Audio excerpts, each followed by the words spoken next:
To make it easy, I recommend you to use computer or laptop to do this because we need to do a payment operation later on. So right here on the YouTube TV homepage, you want to go to your top right of your screen and then click right here on the search icon.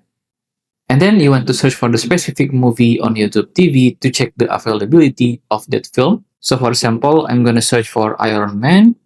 And then you can just choose on any movies. Right here, I want to choose on Iron Man 2. So just click on the movie. And then you can just scroll down.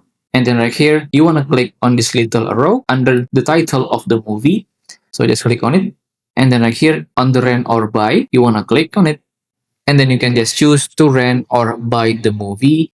And after you rent or buy it, you can start to watch it on YouTube TV. So just click on the purchase right here, for example.